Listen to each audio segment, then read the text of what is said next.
Hello, all you on the path to Kalhaya out there, and welcome to Undeclared Bajor.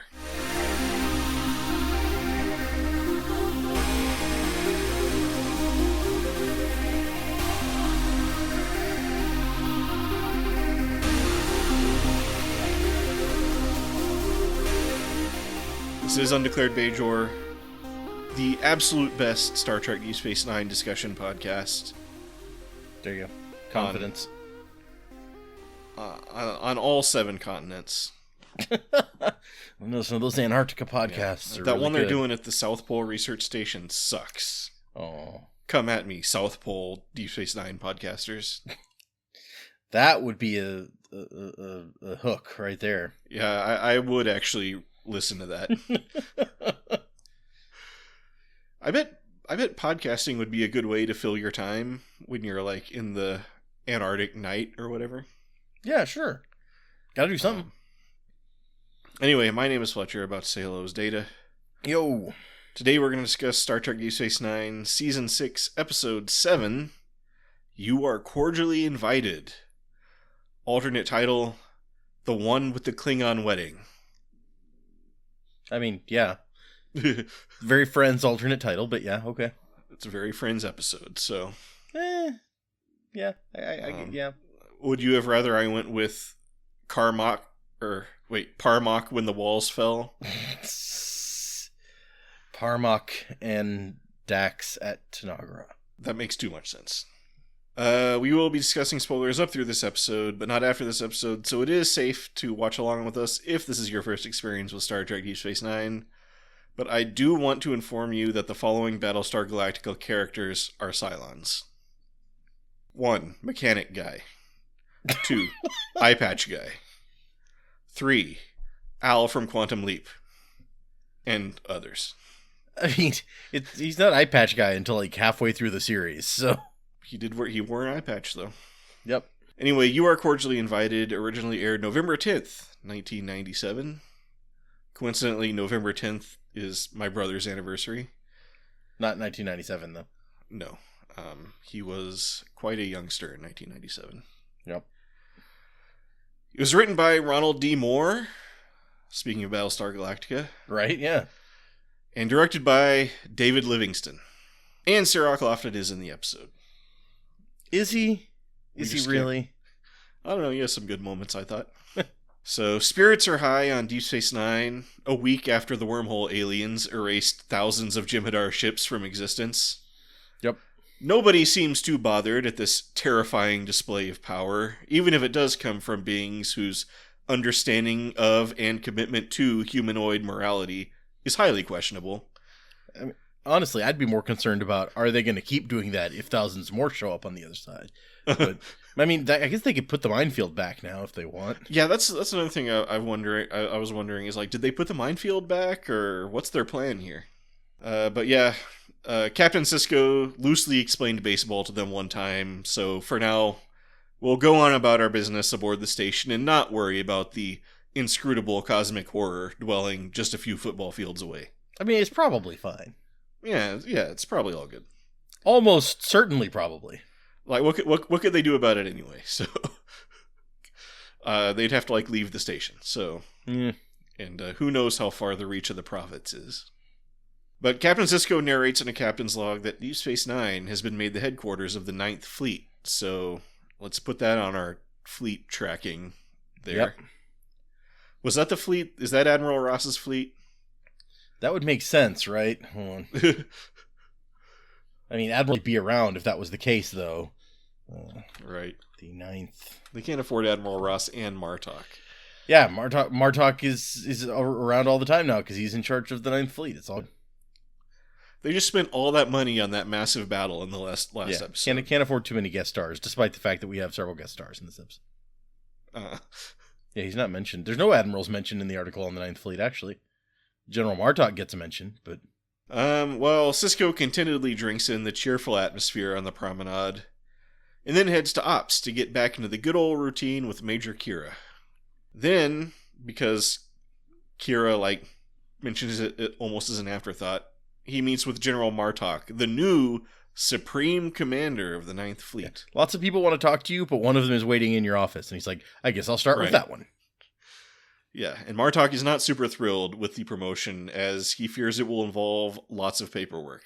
Which it almost certainly will. Yes.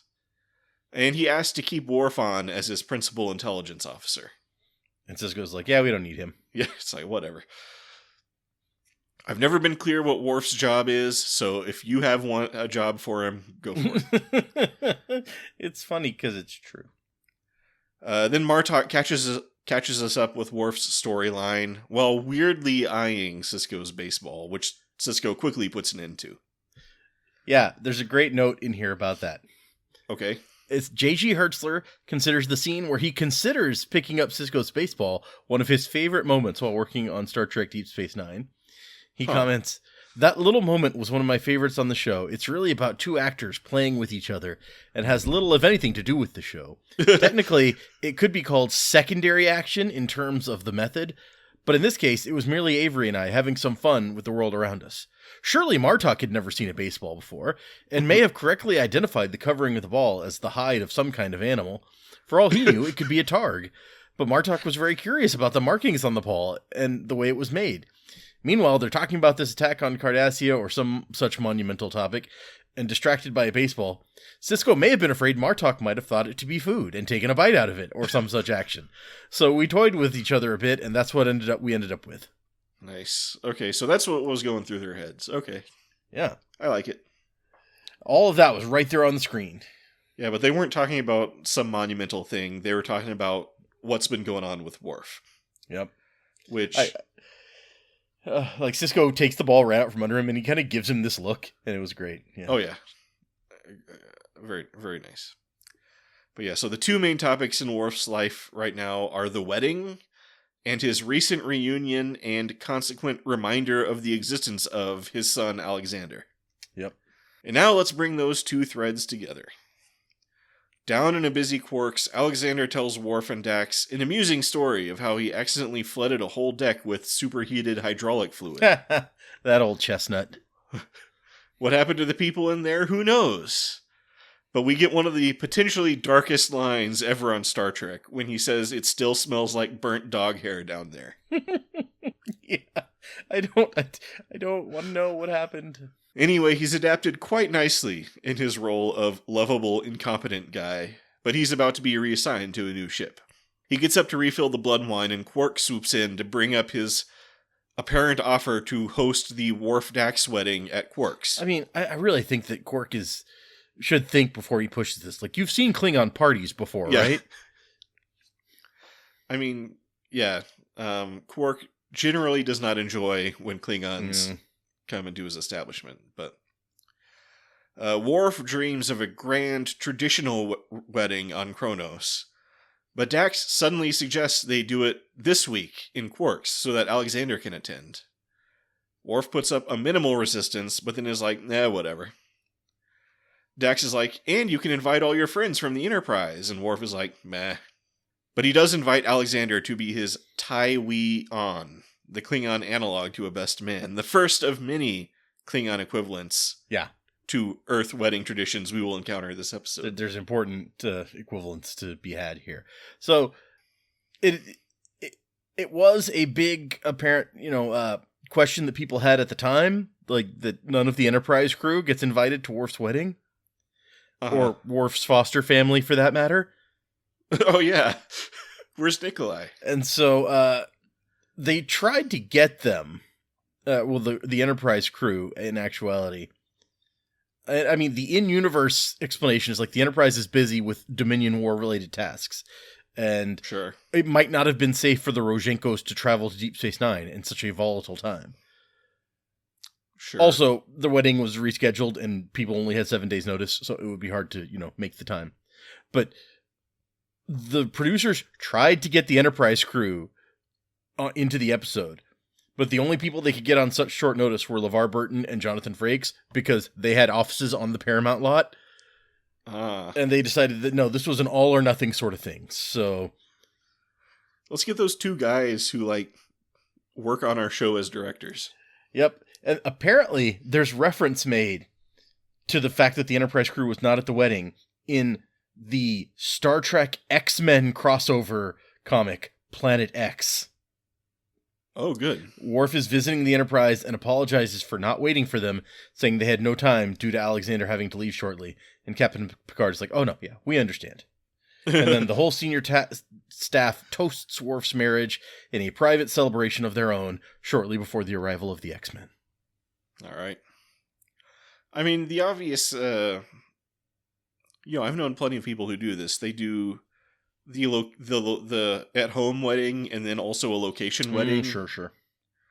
Like, my cousin did, like, a wedding here in town, or it wasn't here in town, it was, like, down in South Texas, and they did one in Scotland. So, cool. You could do something like that. Yeah.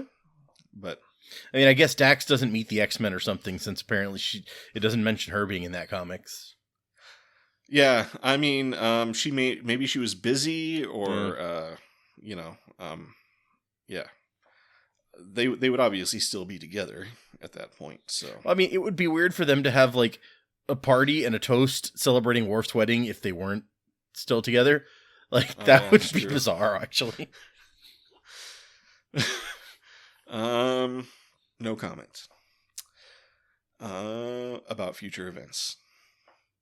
Futurama? What? Anyway, Alexander enthusiastically accepts being the whatever and slaps a tray out of a waiter's hand. Without asking what his duties might be. Alexander remembers that this is a Klingon thing. It's going to be messed up in some way. Credit to Alexander. He's all in. He is. He's all about it. So, later in a turbo lift to Habitat Ring Section 51 Gamma. The best section.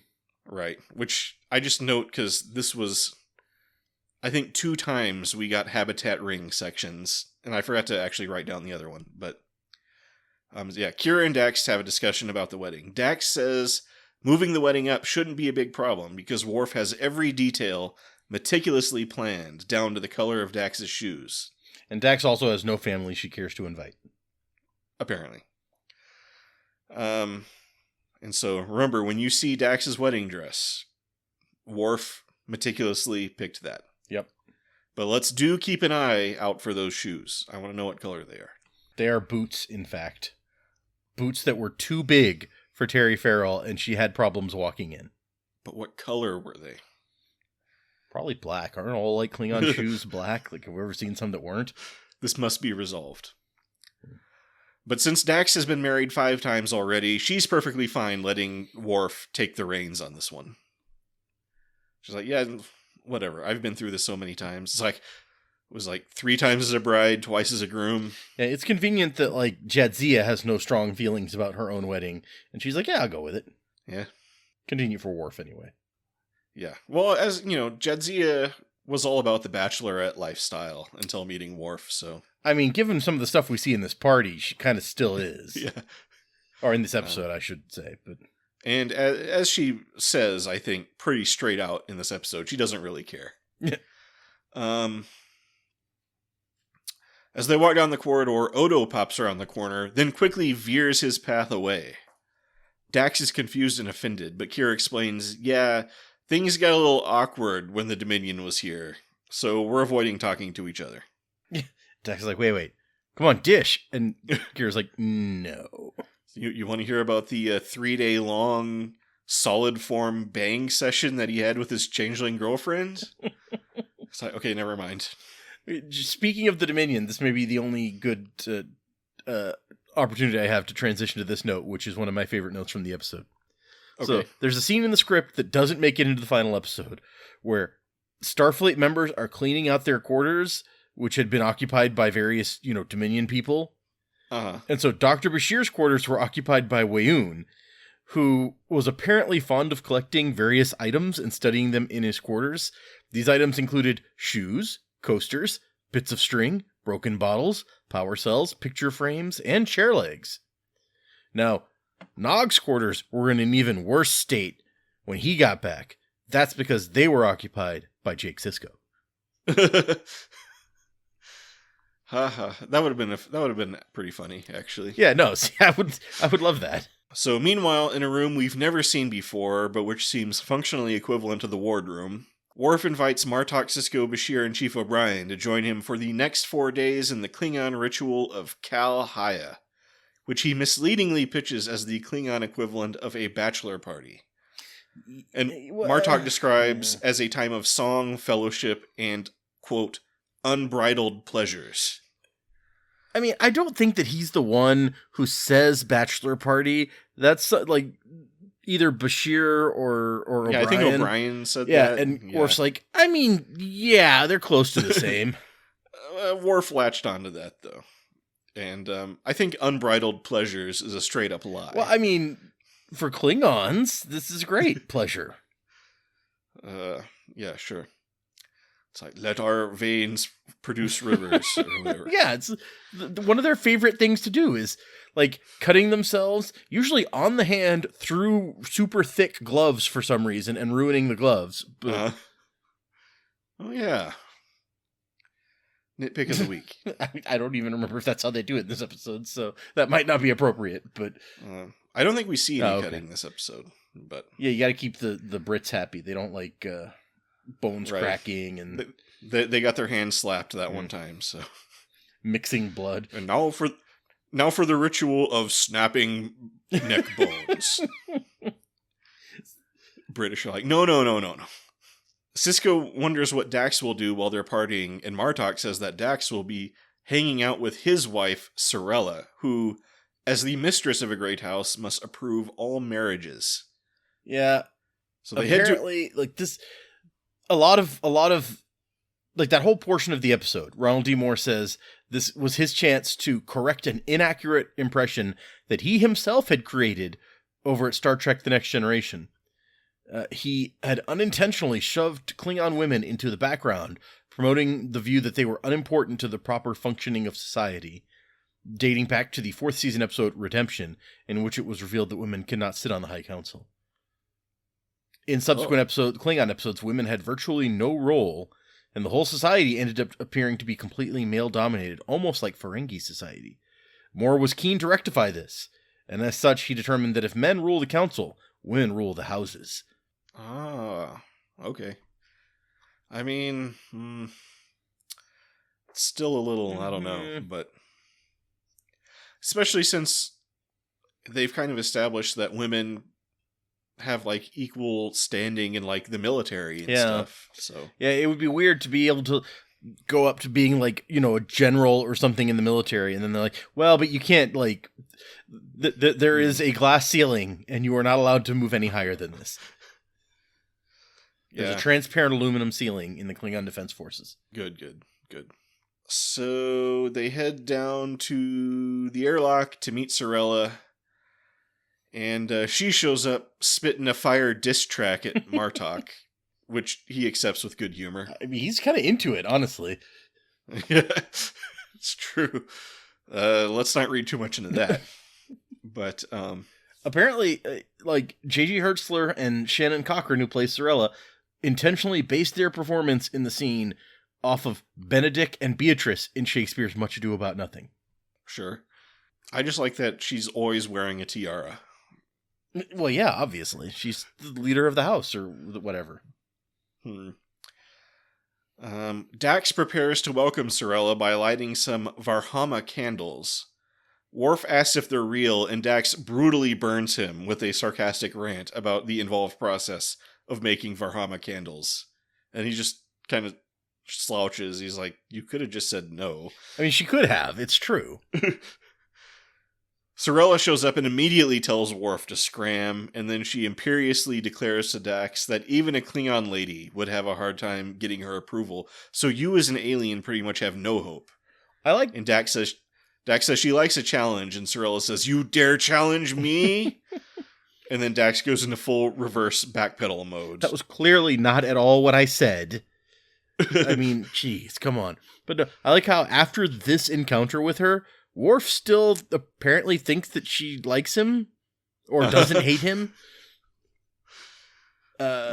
He's like, I'm in good with Sorella, don't you worry. There's translations in here of the Klingon stuff from this scene where Dax, her, like, you know, ceremonial saying or whatever is, "Enter my home and be welcome, Mistress Sorella. May you find it worthy." And then Sorella's response is, "May this be the first of many visits." Nice. Yeah, I felt like Dax kind of backed down a little too quickly, but... I mean, Sorella made it clear that she doesn't like being challenged, so back down may be the only option. But from the scene, we get that we're clearly in for an experience with Sorella. Yep. And she does call out Dax on the fake Varhama candles. Don't use such obvious fakes. I was like, so just better counterfeits is what she would have been happy with. Right. Don't get the Pier 1 Varhama candle replicator pattern. Got it. Import a real one from Kronos. Yeah, I mean, I wonder if you have to make it yourself. Like, she talks about it like you do.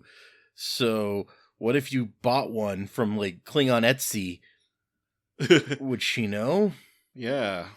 So Worf hangs out with Martok on the Rotaran and asks, "What's the deal with Sorella?" And Martok says, "Oh yeah, I forgot to tell you, she's super prejudiced. But we're Klingons, so that's what we do." I mean, he does lay it out. It's like, we don't, like, accept other cultures. We conquer them. Like, we are Klingon. We are super racist and like it that way. Which, I mean... At least you're up for, at least you understand yourself. Like... He's not playing this whole, like, oh, I don't see race shtick. I mean, when you think about it, most of the races in Star Trek are like that. Like, the Romulans make no buts about the fact that they feel they're superior to everyone else, including, as we find out later, like, the Remans, who are basically, like, who are the same species, but they've enslaved them on that other planet. And then, I mean, the Ferengi are always think that, you know, they know how to do everything right.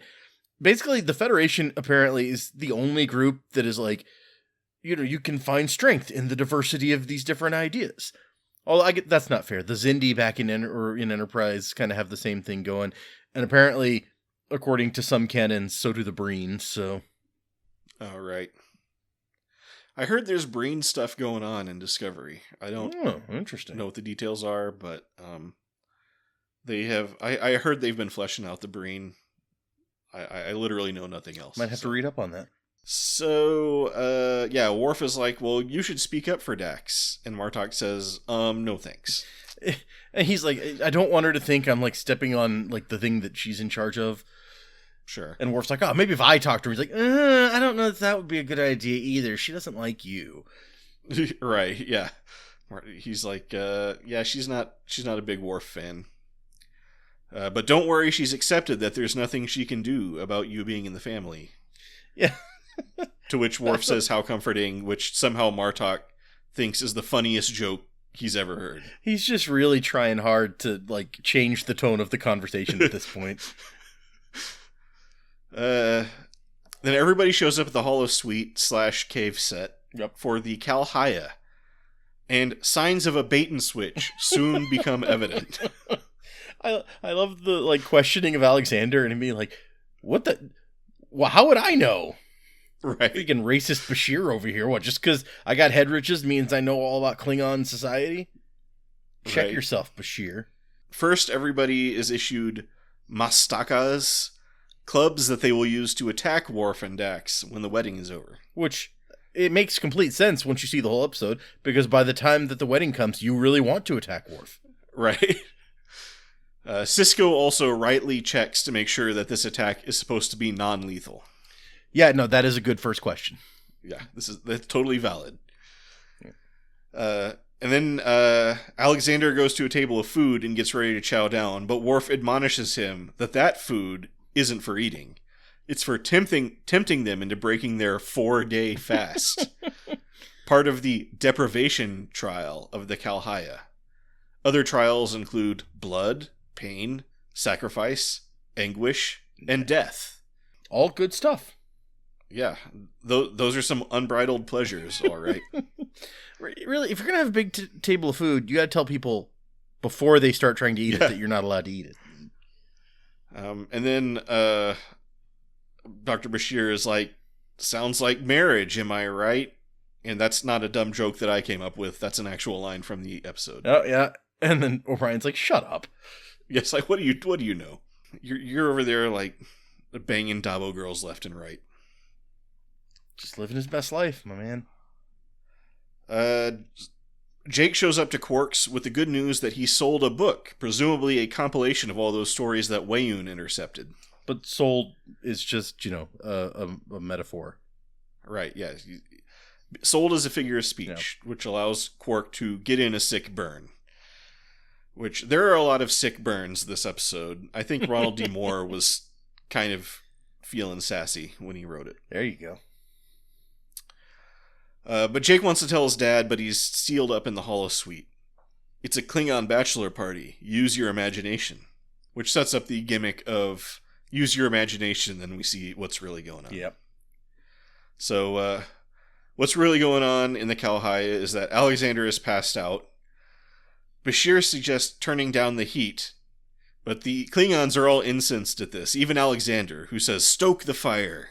Well, because the other ones have, made him feel like he'd be a wuss if he didn't, join in with them. So he's like, no, yeah, totally. Martok is like, you weak-ass humans can leave if you want, but the humans power through. Yeah, so this is, J.G. Hertzler comments on this scene, oh, that was another hoot. There was a 5,000-degree fire going, and it was a hot day outside, and we were standing next to this fire pretending not to feel it because we're Klingons. Those other guys complained, those wimps.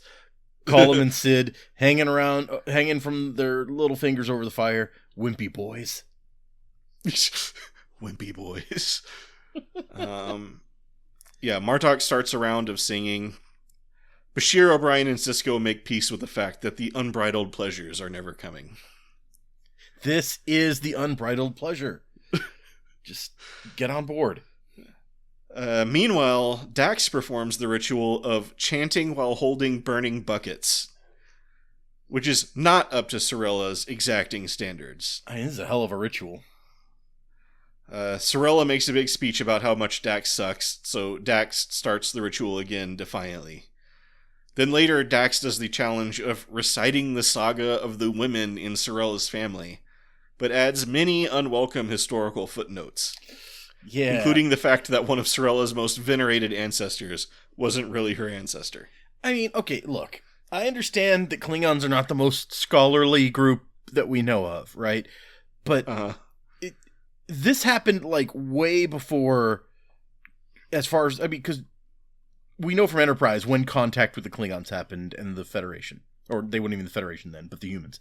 Right. This happened way before that. Judging by the dates that were given or the time periods that were given. Right. So, it's like her 23rd great grandmother or something like that. And Klingons live a long time also. But anyway, so for her to be able to find it out means that not only did they not 2,000 years ago destroy all of those records to so that no one would ever know. This has been recorded and is known history. So it shouldn't be a surprise to Sorella, and I don't know that they play it like it's a surprise to her, but it shouldn't be something that she was upset about, because this would be a thing that people know, and it's just oh well, we treat it like it's just generally accepted that we treat it this way, even though everyone knows that it's not true.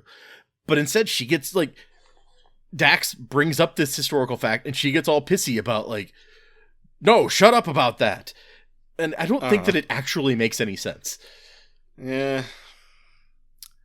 Yeah, and at any rate, I think Dax kind of twists the knife a little too much with this thing. I mean, you didn't have to say she was a concubine. She lived outside the stables or whatever? Yeah, although if you're going to pick a new royal family and give them the names of the old one, I don't know how the concubine gets made one of the princesses. Maybe she was just really popular, but that's weird. Who knows? Then Jake meets up with Kira to ask if he can come to Dax's big party that hasn't been mentioned up to this point.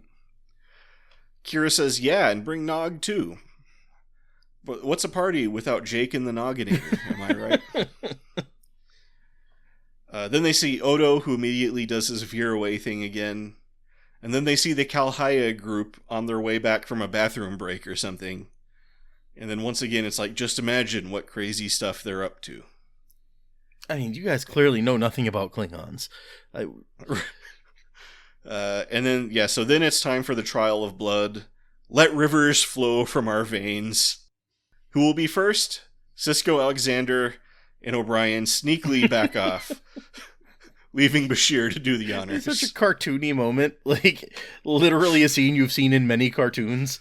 Many scenes in this episode were kind of familiar, but don't worry, the pain will only last for a moment. At Dax's big party, rhythmic drums play, while a burly ensign does a flame dance. The whole crowd is getting into it, especially Morn. Oh yeah, Morn is all about it. Morn is like, oh yeah. But especially Lita, who acts all turned on by the fire dancer, while Chase Masterson barely manages to mask her terror at the flaming sticks twirling right in front of her face. There are many notes about this section of the episode.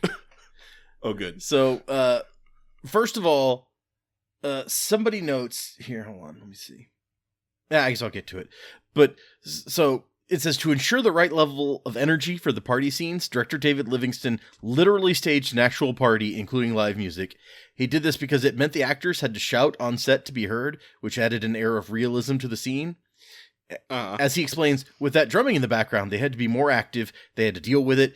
If I'd had them stop playing, the people would have toned down their performances. So that's fun.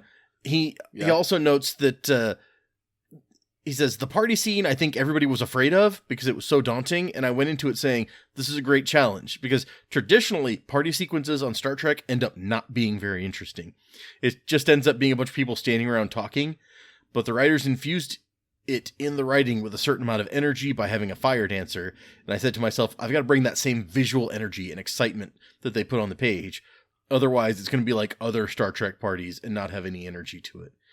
And he states that his template for the party was The Party, starring Peter Sellers from the 60s, which had this frantic energy about it with people moving around all the time.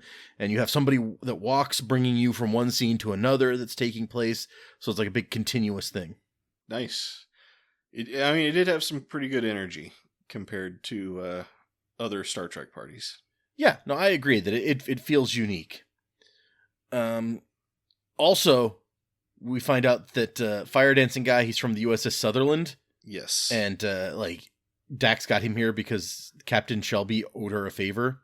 I guess he was like, I have this fire dancer on my ship or something. Well, so there's two things about this. Okay. First of all, the Sutherland is the ship that Data commanded in Redemption Part 2, where they were having the big blockade between the Klingons and the Romulans. And Ronald D. Moore originally intended that the Sutherland be established in this episode as kind of like the party ship, and whenever it comes to the station, something crazy would happen. But for time reasons, that was dropped from the episode. Aww. Also, the captain of the Sutherland is Captain Shelby, and Ronald D. Moore says, my intent when I wrote that line was that it was indeed the same Shelby from The Best of Both Worlds, who was Riker's first officer. I thought it was a cool reference to throw in for the fans, but I'd completely forgotten that John Ordover and co. of Pocket Books had very specifically and very politely asked us if we had any intention of ever using that character again, and we, including me, had said, no way, you do whatever you want with her. This very salient fact was pointed out to me after the show had aired, and I had a rather sheepish conversation with Paula Black over in licensing, and with John via email explaining what had happened. Since I only use Shelby's last name in the episode, you're free to look at it either way. It's really her, or it's someone else with the same last name. Huh. For some reason, I thought she referred to him as a male, but maybe that's just me being a chauvinist. I don't know. And was the Sutherland the ship where the first officer kept not wanting to take orders from an android? Yes. Okay. Got it. That guy. He was a card too. I don't remember his name, but I can picture the card. I do not remember that one. Okay, hold on. I'm going to find this now. Did he have some kind of like thing where if he's on the same ship with Data, he probably should. Christopher Hobson was his name. Ah. I bet he didn't have cool skills. He has computer skill. What a loser. Okay. He is a generic. Is he one of those generic guys? I'll paste the picture of the card in the chat. But yes, he is 100% generic. I don't even know why I would recognize the card, because there's no way you would use him. Oh yeah, I remember that guy. Well, yeah, because he was the first officer. He's got a command star. It's been a while since I put a picture of a card in the YouTube video. I'll see if I remember to do that. Also, this picture clearly shows he's a commander, and the card says Lieutenant Commander Christopher Hobson. Oh my gosh. So yeah, good energy at the party. Otherwise, it was a very real feeling party. It reminded me of many parties I attended when I was in college, complete with Jake Sisko drunkenly teasing Quark about his obvious hang-ups about his feelings for Dax. So, and you got Nog doing some crazy dance. Oh yeah, Nog's just cutting it up, having a good time, doing the tiger dance or whatever that is. The dance was completely improvised on set. David Livingston told Aaron Eisenberg, "Just dance as goofy as you want," and then Terry Farrell joins in, also completely improvised. And Eisenberg says that this is the only time in his 7 years on the show that a piece of his improvisation made it into the final episode. Oh, nice. Yeah. So, yeah, meanwhile, in the trial of hanging over burning coals, Bashir has a vision of the future. A vision of killing Worf.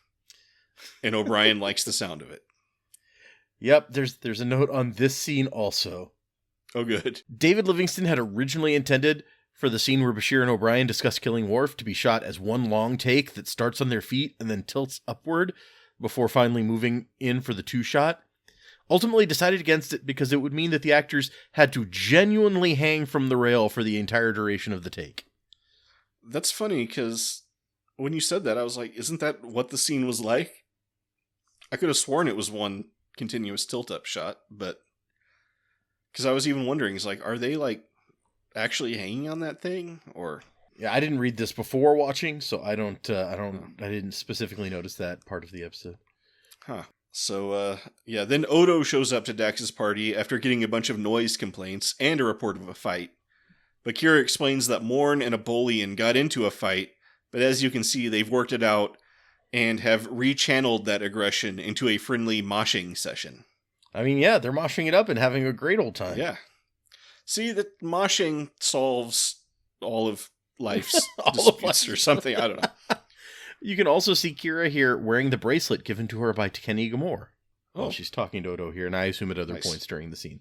That's the dad of the fake Cardassian Kira, right? Yeah, exactly. Okay. But yeah, Kira's like, since I'm the first officer around here, I say to hell with the noise complaints, and Odo says, fair enough. While his two deputies squirm, thinking, oh man, I want to get in on whatever's going on over there. They want to mosh also. Right. Emboldened by alcohol, Kira tells Odo they should talk, and Odo says he agrees. So let's talk, says Kira, and they go off for the time-honored party tradition of two people going off into a quiet back room to have a long, drunken, deep, but actually not very deep talk about their feelings. Fletcher speaks from intense personal experience, clearly. I did my share of partying, a very brief period of my life, but... Meanwhile, Dax sexually harasses the fire dancer guy. Like, unambiguously. Yeah, and there's a note, like, Ronald D. Moore speculates that Dax may have slept with this guy had the party not been interrupted. I'm pretty sure she did sleep with him. Yeah, but then Sorella comes in and threatens to cut his head off, so he's having kind of a weird day right now. But Sorella wants to do the brain on ritual. But Dax is busy acting like a Ryzian slut. Ooh. Which, snap. On Ryza, that's not an insult at all. Okay, that's fair. A verbal altercation ensues, which quickly escalates into Sorella pulling a knife on Dax, and Dax punching her. Nog, in one of the most hilariously misguided moves ever, tries to break up the fight. Ladies! No, dude. Ladies, no. Please. That was definitely my biggest laugh of the whole episode.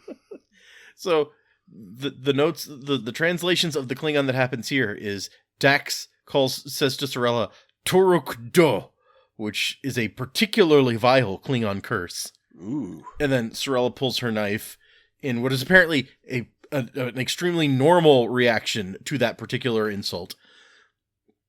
And says, Moktavar Kashaveh, you are an enemy of my house. Ooh. Yeah. Those fighting words. But yeah, Sorella spits and storms off, and Dax gets back to partying. The next morning, hungover Dak orders some coffee and kicks out Morn and Fire Dancer Guy, raising the question of what exactly happened when the party died down. Well, somebody had a good time. Worf shows up, and Morn and Fire Dancer awkwardly rush out past him, or at least Ensign Fire Dancer Guy does. Morn plays it chill, like, yeah, I banged your wife, but don't worry about it. And Worf is like, yeah, it's all good. Yeah, Worf finds absolutely nothing unusual about what he walks into. He's got more important things on his mind. And he's been with Dax for a while. Yeah, no, this is not the first time this has happened. Right. He's, you know what? Sometimes this stuff happens. You got to roll with it. Oh, I forgot to note, also, during one of the takes, Terry Farrell actually punches Shannon Cochran. Oh, no. And so, yeah, that was bad. So, yeah. Then, Worf has some bad news. Sorella canceled the wedding. Dax is too hungover to deal with this right now. And also, Odo and Kira are still in her closet talking. Yep, they just talked all night and had a great time. So, first note about that is the conversation they have in the episode is revealed in a series of flashbacks in the Olympus Descending novella. So, if you want to find out what they said, you can go check that out. Apparently, I mean, it must have been in there for hours, unless, like, when Odo showed up to the party was, like, very late in the night. But, and he's like, oh, I'm on duty.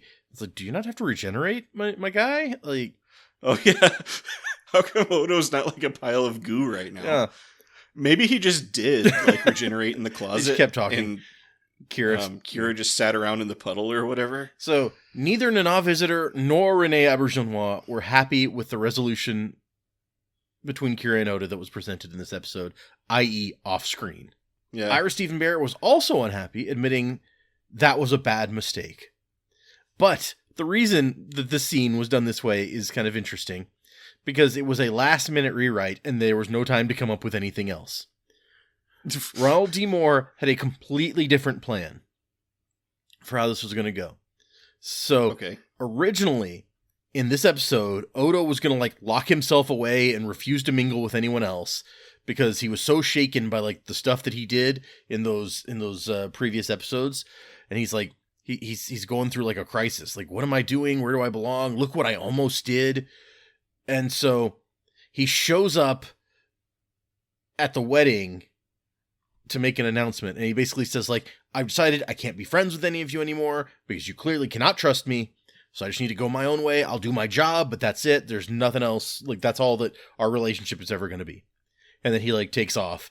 And all of the people who are, like, not Kira are like, what the hell is he even talking about?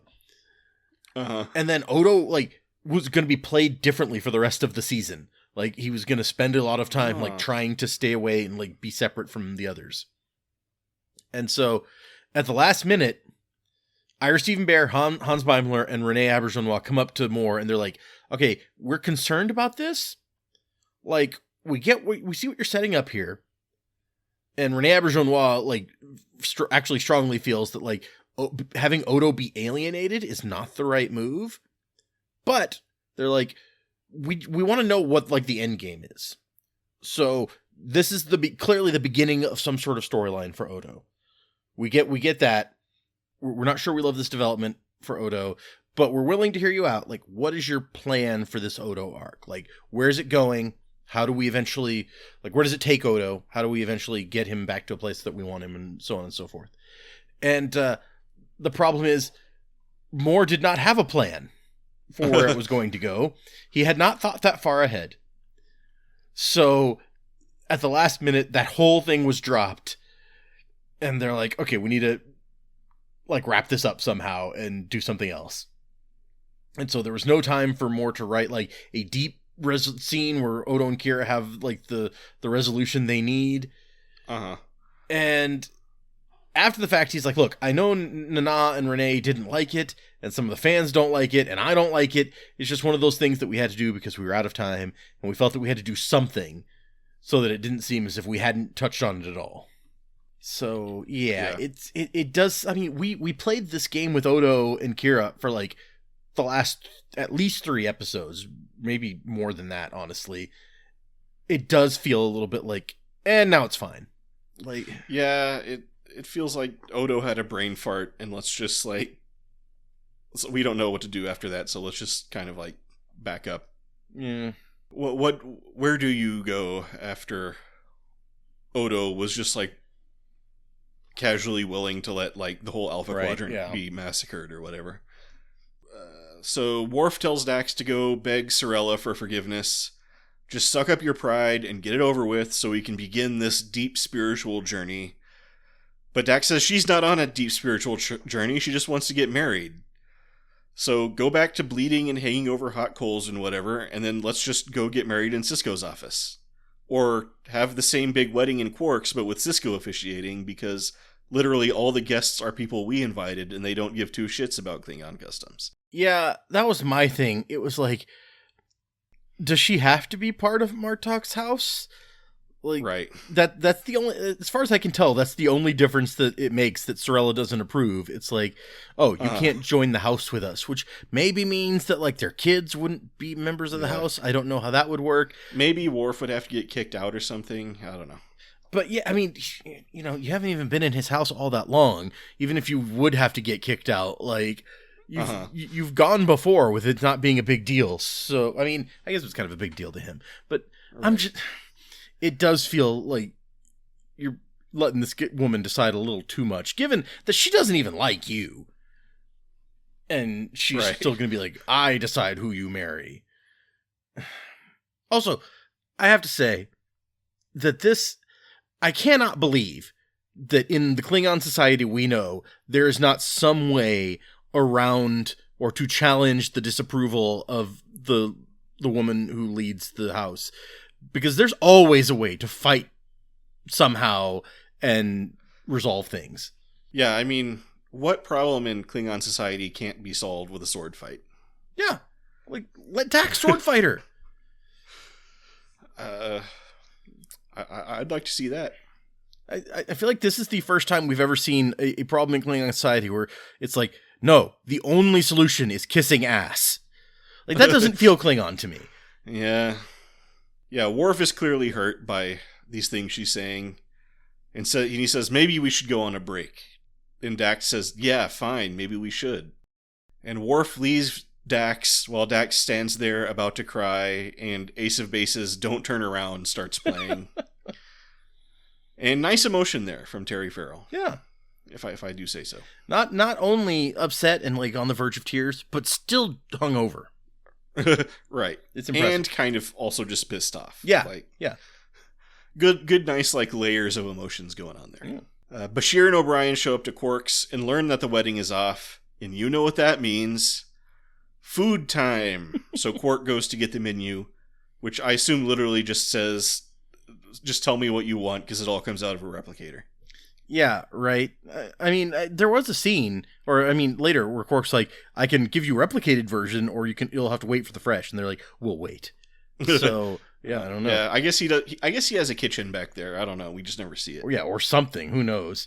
I like the note in here that O'Brien, if you'll recall, back in the episode Data's Day, O'Brien's wedding was also briefly called off. Oh yeah, yeah. I wonder who wrote that episode. Who wrote Data's Day? Hold on, we're going to find out. That episode is written by Ronald D. Moore and Harold Apter. Oh my gosh, Ronald D. Moore. You only know you're a one-trick pony when it comes to weddings. That annoys me. Okay. That even had the scene with someone talking someone back into... Oh my gosh. So, anyway, Martok goes to talk some sense to Worf. Worf talks about what different people he and Dax are. She's even friends with Quark, and I hate that guy. He calls him the Ferengi bartender still. We had that one slip up with Quark, but other than that... Yep. Martok says, you don't get to choose who you fall in love with. He's like, my wife is a huge asshole, and also she shares my bed far too infrequently. Too much information. Yep. But anyway, that's love. Victory in battle is hollow without someone to share it with. And so just as Bashir and O'Brien are about to start their big feast, Sisko and Martok come in to say the wedding is back on. But that was premature, because Worf comes in to say that he tried talking to Dax, but she's still mad. It's off again. So Sisko's like, I'll go talk to her. So Sisko goes to Dax's room. She does bring up the good point that she was negotiating the Khitomer Accords before Sorella was even born, which gives me some questions on if that makes sense in the timeline. My main question is, does that make sense in the timeline? Well, we don't know how old Sorella is, so that part of it I don't think there's any... But how old was Curzon? Yeah, no, I get what you mean. Okay, let's see. Khitomer Accords were signed in 2293, and what do we know about Curzon? Like, he was an old guy when he died, but was he that old? I guess he could have just been, like, in his 20s or something, I don't know. He was the host of the Dax symbiote from 2286 to 2367. Okay, so I guess it works. And, but he was more than 100 years old when he died. It is noted somewhere, because under Born, it says sometime before 2267, which was 100 years before he died. So... All right. Oh, yes. Yeah, they mentioned he rejoined that he lived past his 100th birthday. That's... Okay, I'm remembering this now. So yeah. All right. He was... if you're watching Star Trek 6, keep an eye out for 26-year-old Curzon Dax. I thought this was going to be a short summary, because when I went to write it, I was like, not very... Like, these scenes in this episode weren't very complex, but I guess I was wrong. Sisko says, yeah, you're 356 years old, which means you need to be the mature one. So go suck up to that mean Klingon lady and let's get this wedding on. I do like he's like, you knew when you got together with Worf, you knew you were going to have to like kiss ass at some point. And I'm like, did she though? Uh-huh. Like when she got together with Worf, even when they got engaged, I don't think he was yet part of the House of Martok. So no, maybe he was by the time they got engaged, because that was right before like the war really kicked off, and it was just like, hey, let's get married. So okay. Oh yeah, that's right. But yeah, Dax chides herself for throwing away her fun bachelorette lifestyle for love. After all these lifetimes, she's still leading with her heart. And Sisko says, that's what I've always loved about you, and they hug and cry it out. And Dax decides it's time to finally grow up.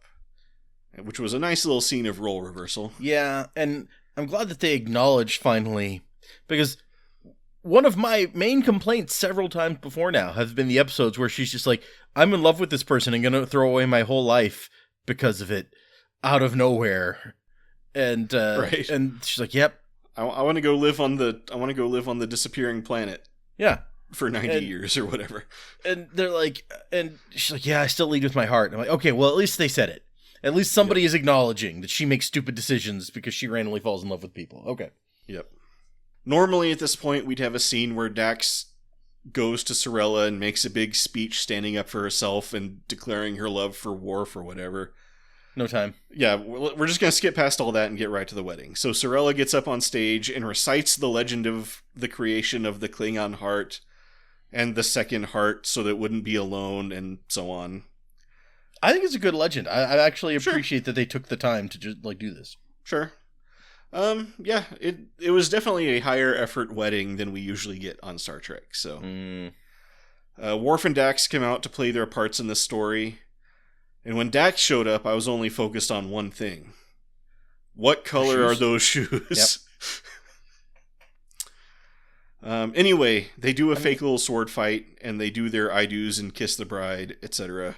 I'm mad that we didn't get to see the ritual Targ sacrifice, if I'm honest with you. Oh, yeah. There was the whole thing about it has to happen before the ceremony. So, where was the Targ, Quark? Come on. I assume that happened, we just didn't see it. I mean, it must have. They couldn't have gotten married if it didn't. Right. Bashir and O'Brien are itching to beat Worf with those clubs, but they have to wait until Worf and Dax finish hugging Sorella. Then Martok lets them go get their revenge. The end. And you just hear it. Right. Over You the credits. start hearing a bunch of thumping. So about the actual wedding part, Terry Farrell comments, I felt like queen for a day in that dress, I have to tell you. I never thought I'd feel so great in red leather, even though it was 104 degrees on set. I'm 34 years old, I've never been married, and sometimes I wonder if I ever will be. So it was cool to wear that dress and pretend with a good friend like Michael, who's also not married, that I was getting married. It was like being a little girl again and playing Barbie. Michael was my Klingon Ken, and I was his leather-clad Barbie. Nice. But despite that, she hates the shot where she enters Quarks and walks up the altar because she feels like she looks a bit like a truck driver walking up in this wedding dress. The reason is the Klingon boots were too big for her and she did not have time to rehearse with them.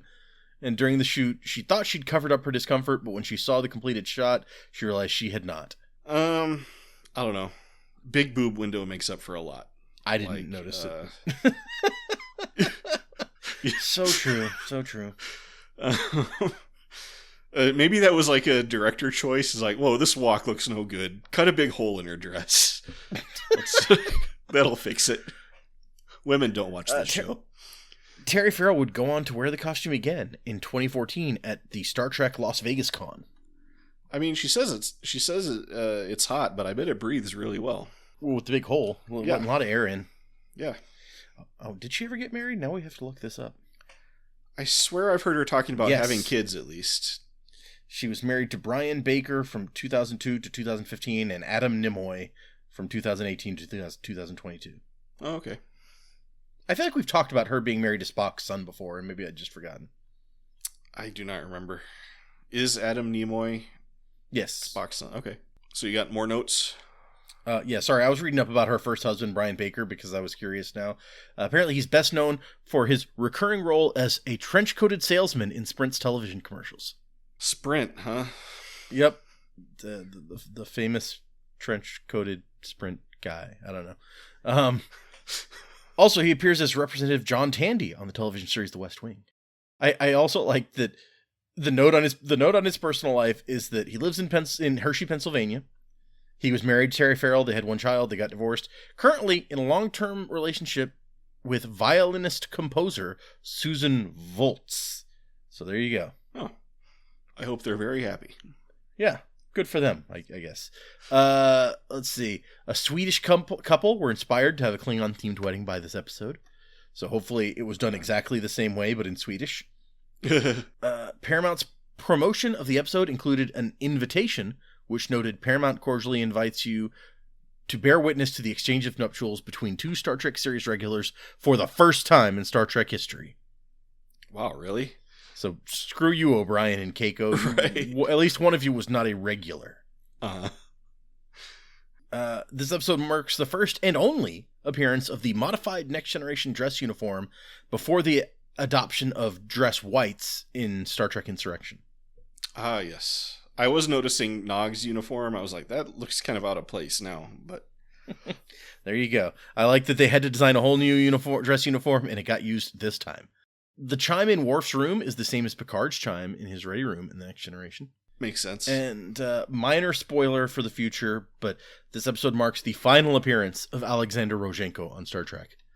No. So I could have sworn he appeared later. I guess I was having deja vu about that first episode or something. Does Worf ever live up to his promise to be a good dad and support his son instead of ignoring him now? I guess we'll never know. But I think we can make a pretty solid guess. Yeah, given his history, I mean, I almost feel like Dax may be a better stepmom than Worf was ever a dad. I just Probably. Get that feeling off of her. Yep. There are some Apocrypha appearances by Alexander Rozhenko.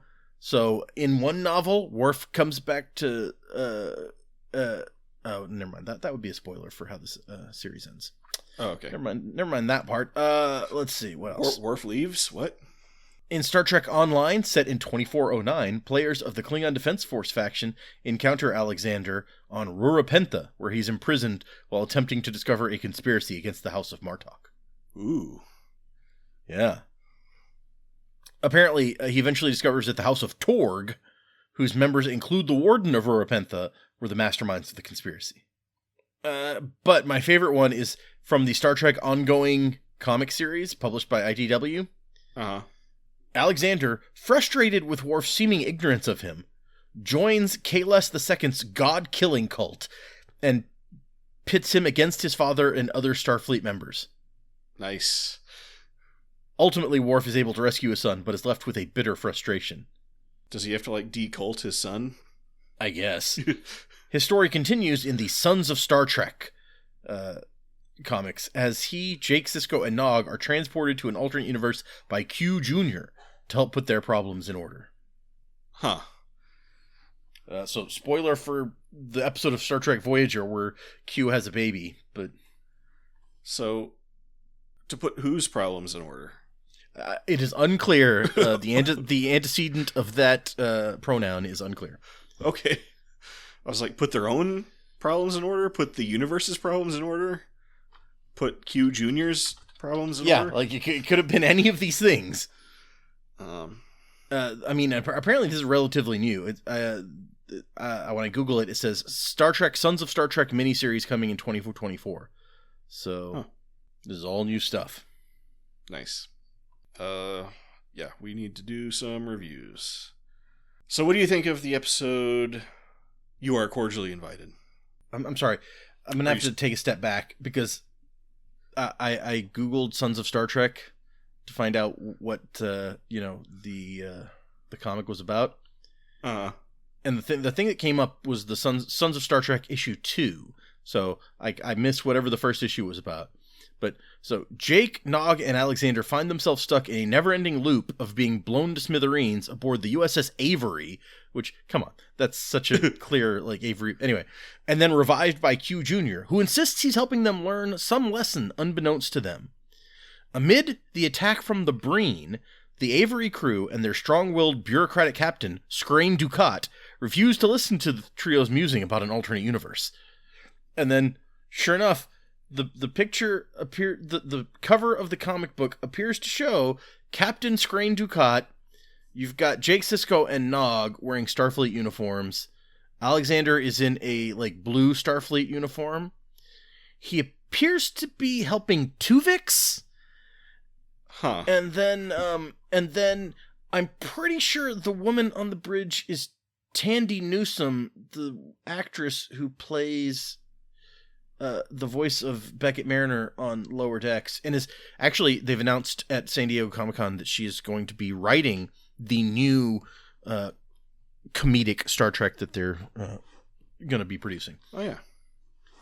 And the alternate cover of this is, once again, it is her up front with Jake and Nog standing behind her, and she's going, "Come on, Nepo babies." So, what a timeless reference that is. I am just taken aback by all the things that I am seeing with this comic, and I kind of want to read it now. Is this the comic that has Talking Morin in it? I don't know. All right. What do you think of the episode You Are Cordially Invited? Okay, so there's a couple of things that I would probably take issue with in this episode. I mean, even without knowing that Ronald D. Moore already did it one time, the whole the wedding is off and we have to it feels a little bit trite. Yeah. It is a very tired trope. Yeah, could we not have done something else with that? And I also am not a huge fan of the resolution to the Kira and Odo thing that they've put so much work into messing up before now, and we're just it's fixed off screen, whatever. And there's other nitpicks I could make. Those are my big issues with it. But beyond that, I really like the episode. It's nice. I kind of like that we talked about the wedding so much, and then we see it. Sure. I wish that we saw a little bit more of that stuff that we talked about. Like I said, where's the ritual target sacrifice? But, you do what you make do with what we get. I actually really liked the Klingon bachelor party storyline and getting to watch the guys be all miserable. And I like what we've done with Alexander's character here. I don't know that I like so much that he's now the just comedically bad officer who always screws up and everybody's like, "Oh, that's Alexander. What a loser. He's great." I feel like that's really kind of doing a disservice to the character. But I like the way they use him in this episode, where it's just like, I mean, yeah, I am like 3/4 Klingon, but I am no more used to any of this stuff than you are. Yeah. Like that is an aspect of the character that to me would have been more interesting to play with long term than having the episode where he's on a Klingon ship and everyone but him is good Klingon. Like that's a low hanging fruit to me that was easy for them to play. Whereas this is a more nuanced thing where he is trying to be good Klingon. He doesn't know how to be, and he's used to more creature comforts like the humans around him are. He has more in common with them while trying to have more in common with like his dad and Martok, and like trying hard even when it makes him miserable. Like this is interesting character stuff to me, as opposed to neither of us loved, I don't think, the episode with Alexander that we saw before, so I won't retread that too much. But there's lots of good bits in this episode. The party, I really like the party. I like the lead up to how we handle Kira and Odo resolving their differences, because like you said, it's like she gets some liquid courage and she's like, okay, let's take the plunge here. Yep. And so like, I buy that. It's just that then we never get to see where it goes. Yeah. And despite the fact that I don't like the marriage is off thing, I think that it's very much true to the characters that we've established that yes, Jadzia has the big party, and Jadzia has this pride that would put her at odds with Sorella. I don't like this Klingon society thing where I'm like, there should be a way to fight her. Like, I already talked about that too. I don't feel like she should have to kiss Sorella's ass, and we should tell her, well, no, to give Worf what he wants, you're going to have to like demean yourself. I really don't like that that's what we're doing to the main female character in the story. But that's a small part of it. That's a small part of the episode, and I like everything around that. I think it feels true to the characters. So this is pretty high for me. I like this episode a lot overall, despite my nitpicks here and there. So it's the question for me is like, are we commander or are we captain here? And I've been on this fence before, and I think last time I came down on the side of commander. I think this time I may go full captain. I like the episode. I like it a lot. Yeah. So first thing I'll say is I think this is definitely the right time in the season for a lighthearted, funny episode. Yep. But personally for me, it kind of didn't grab me. So first of all, I did not like any of the Dax and Sorella stuff. That whole story annoyed me. Okay. That felt like the sitcom trope. You know, you've seen, like, there's the impossible to impress person, and they try really hard to impress them, and it's like, oh, I've seen this a million times, I just hate it. Some of the Kalhaya stuff was a little funny, but I felt like it was kind of hit and miss. I will say the actors were all in top form this episode, and the writing and directing were all solid. Especially when you like hear about like they staged a real party and stuff. Yeah. And the scene between Sisko and Dax, I really liked. I did like the party sequence. I did like the wedding for the most part, but for a lot of the episode, I was just kind of bored. And I did a lot of like time checking in this episode, which is never a good thing. So no. It's pretty funny because it was like when I was watching it like last night, there's one point I remember checking the time and it was like 31 minutes left. And then as I was skimming through it today to write my notes, I like checked the time and it was the exact same time. I was like, But, so like my feeling is a perfectly well made and unobjectionable episode. And I think it's pretty clear that a lot of love went into it. Like, I think that kind of shines through in the episode. But, I don't know. It was just... I don't think I'd ever be tempted to watch it again. Or if I was thinking about this, is like, would I be tempted to watch it again? I was like, I bet I would start watching it, then remember all the stuff that bored me. So, for me, I think I actually have to put it a little bit below the line and call it a lieutenant. Okay. So... That's fair. But for the title, you are cordially invited. So apparently the working title for the episode was Once Upon a Wedding. Ugh. Yeah, no, it's not good. You always think the title sucks until you hear the title they were going to use. Well, the one really positive thing I can say about the title is it's recognizable. I know what episode you're talking about when you say this title. Yeah, I will. Absolutely. Memorability through the roof. Yeah. I mean, our other criteria, Yeah. I think there's no cleverness to it at all. But, and I just don't think it fits. I don't think the phrase "you are cordially invited" fits with a Klingon wedding. No, that doesn't feel Klingon, does it? I hadn't thought of that.